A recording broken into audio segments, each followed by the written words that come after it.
Hello, welcome to my video. I'll be talking about AEW's week in wrestling. A very successful week for AEW, especially considering it's Mania week and WWE is fucking up on their end. Dynamite was incredible, and it being easily one of the best shows they've had in a long time, having good matches and good storyline evolutions, and an amazing crowd to complete it. Even the Death Rider stuff, which everyone is tired of, gets to be great here. The show starts off really strong by having Monet versus Athena go a good 20 minutes in a very good match. The thing that made this match great was the fact that it felt real. None of the spots just happen, and both women have to actively struggle to get certain moves off, and it made the match exciting and unpredictable. Both were evenly matched, causing Mercedes needing a roll up to get the victory, protecting both and leaving it open for a rematch, which I hope will come soon. Next, they go straight into another match as Hangman Page faces a wild card in the Owen Hart Cup. The wild card ends up being Josh Alexander, who I've never watched before, so I was hoping for him to impress me, but it was an overall fine match. Josh feels like a very bootleg Kurt with way less personality, but he'll be a fine mid-card guy as he joins the Don Callis family right after losing the Hangman. He attacks him and gives Fletcher an opportunity to hit a brainbuster on him after the match. Between this and the next match, Christian is telling Nick Wayne he got him a spot in the New Japan Best of the Super Juniors tournament, and that he also has a ROH TV title match for Collision, which is cool that they actually talk about the tournament instead of Nick just disappearing from TV.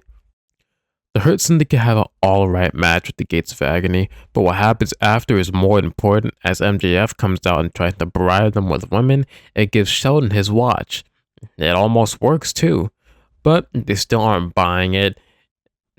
MJF is finally an enjoyable character again, and I like watching MJF get more and more desperate as he tries to join the Hurt Syndicate. Now on to my biggest issue with the show, which is Ospreay vs Takeshita. Now you might think I'm insane because it's Ospreay and Takeshita, two incredible talents going back and forth in an energetic match.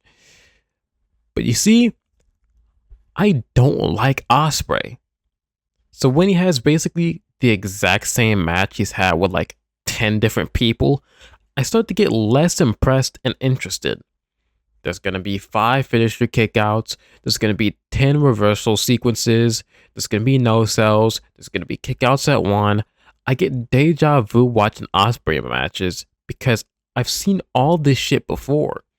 I still enjoyed the match for what it was because I loved Takeshita and some spots were good, but I'm not going to go batshit insane like most people are. Then the main event of the Death Riders versus the Ops. The Death Riders were said to have attacked Hook before the show, sending him to a local medical facility, so Powerhouse Hobbs ends up replacing him. I really enjoyed the match as it was the best thing to come from the Death Riders in a while.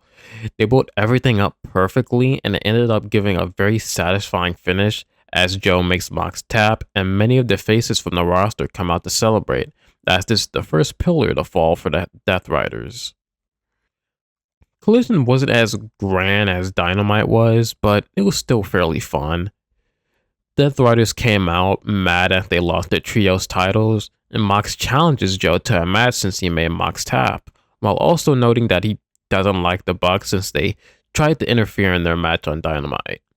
I really like how the Death Riders are portrayed after losing their titles, and it gets even better later on in the show. Kevin Knight versus Lance Archer was the first match, and it was the classic David versus Goliath type that Knight ends up winning. Lance got some good boosts from the crowd during this match, and I enjoy Kevin Knight getting booked pretty strongly here. Shivani gets a note from FTR since they were suspended without pay, and it's a pretty funny note that they throw some shots at Nigel, giving me some hope that Nigel will somehow face FTR soon. Takeshita and Alexander versus Rocky Romero and Ishii was a very fun and fast-paced match. Alexander was able to keep up, but everyone else is still more entertaining than him. But surprisingly, Romero turns on Ishii and costs them the match as Trent Beretta returns, since they used to be in a team together. The Don Callis family has 8 members now, and honestly feeling more like a threat than the Death Riders at this point. Cole has his first TNT title defense in an open challenge, which Claudio ends up accepting, resulting in what I thought was a very good match.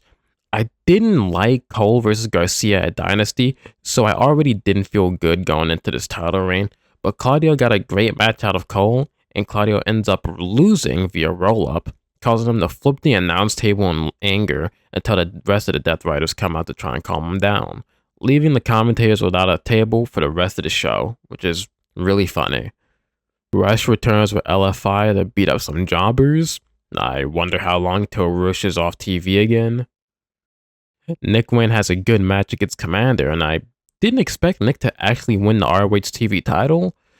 Him entering Best of the Super Juniors as champ is cool, and hopefully Commander gets pushed in his tag team with Hologram. The women main event the show in the tag team match. Chris Statlander and Julia Hart versus Mercedes Moné and Harley Cameron. An alright match that I didn't pay much attention to, as I wasn't very interested in this matchup, as Moné and Cameron had already faced Julia in a tag match very recently with Athena there instead of Chris. Overall, good week for AEW. Dynamite felt huge as it should as it passed WCW in episodes, and Collision was fun too. All the stories had good advancements and good matches to match. Well, that's the end of this video. I hope that you enjoyed it, and if you didn't, that's okay too, I guess.